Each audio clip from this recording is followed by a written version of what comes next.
Hello everyone, just want to share some verses and passages with you dealing with a certain topic from the Bible. And the first one is found in the Gospel of Matthew. But Peter followed him at a distance to the high priest's courtyard, and he went in and sat with the servants to see the end. We see here this situation right after Jesus was taken in the Garden of Gethsemane. He was arrested there and he was taken to be crucified. And we see a hardship that Peter was going through. In fact, he was about to deny his Lord and Master, Jesus Christ. But what do we see here? That he was following Jesus at a distance. And sometimes we're gonna find ourselves to follow Jesus at a distance. We will not feel this relationship so close with him.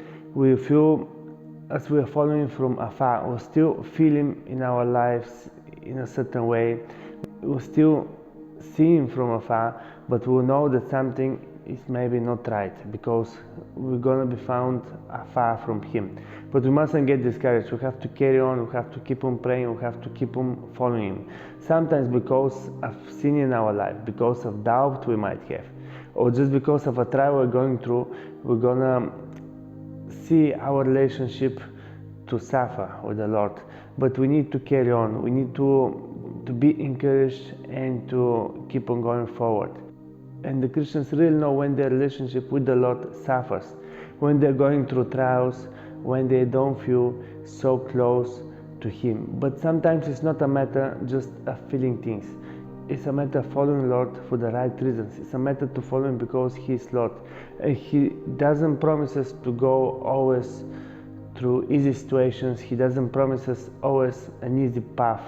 There are moments in his presence, there are moments when we feel so full of him, when we feel so full of life, but there are also some other moments when we feel down. There are moments when we feel up on the mountains, and there are some other moments when we feel down in the valley. And same happened with Peter when he witnessed the transfiguration of the Lord, and he told him that he wanted to be there with him. He said, "Lord, it is good for us to be here. If you wish, let us make here 3 tabernacles, one for you, one for Moses, and one for Elijah." But we're not always going to live such moments. He really wanted to be there on that mountain and to live there with the Lord. But what the Lord wanted to show him is that it's not going to be always on a mountain. It's not going to be always so close to him. Obviously, the Lord is close to us. He wants us to have this relationship. He wants us to have this warm relationship with him. He wants us to be full of him. But we will go through some trials in our lives. And they're going to be uphills, downhills, and we're going to feel up and down at the moments. But we need to keep on trusting him because this is what he told us to do. And sometimes we're going to see him from afar. We're going to be walking on the path, but we mustn't get discouraged in those moments. But he's going to be far from us. But still, maybe there at the horizon or there far, we're going to still notice that he is there in front of us. We just need to keep on going on this path. There's another passage found in Song of Solomon, and this passage is saying, "I sleep, but my heart is awake. It is the voice of my beloved. He knocks, saying, 'Open for me, my sister, my love, my dove, my perfect one. For my head is covered with dew, my locks with the drops of the night.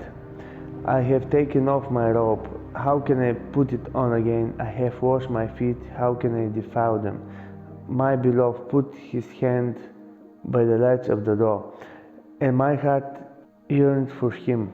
I arose to open for my beloved, and my hands dripped with myrrh, my fingers with liquid myrrh on the handles of the lock. I opened for my beloved, but my beloved had turned away and was gone. My heart leaped up when he spoke. I sought him, but I could not find him. I called him, but he gave me no answer. The watchmen who went about the city found me. They struck me, they wounded me. The keepers of the walls took my veil away from me." This verse is found in Song of Solomon, chapter 5, verses from 2 to 7. And this is representing the bride, which is us as believers, which is the church. And this is the female part the figure of the female part represented in the Song of Solomon, in the bridegroom, who is Christ. And here we're saying the earnest desire that the bride was having, that the church was having to be with her beloved, and this is the earnest desire that we need to have. And we're seeing that at one stage she heard her beloved to knock on the door, because yes, he's knocking on the door of our heart. And it's like she went to open him, but maybe she took some time to do that, and when she went there, he wasn't anymore there. So she went out to seek for him, but the scripture says that she could not find him. And sometimes we're going to be found in these situations, we're going to be in these situations that we won't be able to find the Lord, but he's still there, he's still looking for us, he's still knocking on the door of our heart. But sometimes, yes, we're going to go through hardships, through trials, because this scripture is saying that she went out and she was actually struck by the watchmen. They found her, they wounded her, the keepers of the walls, they wounded her, and they took her away from her. And this is what is happening sometimes.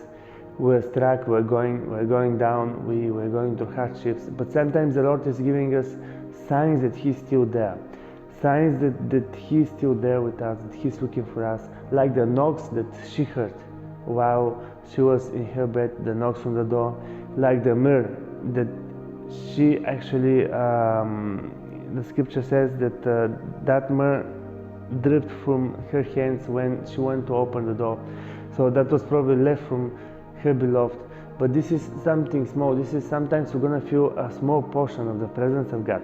Sometimes we won't be able to find that fullness of him, but still he's going to be leaving some signs for us, just to keep on going, to keep on following him, and to have faith in him. And this is his desire, to follow him, to be with him, and not to get discouraged when we go to trials, or when we're living some situation. It might be of doubt, it might be of sin.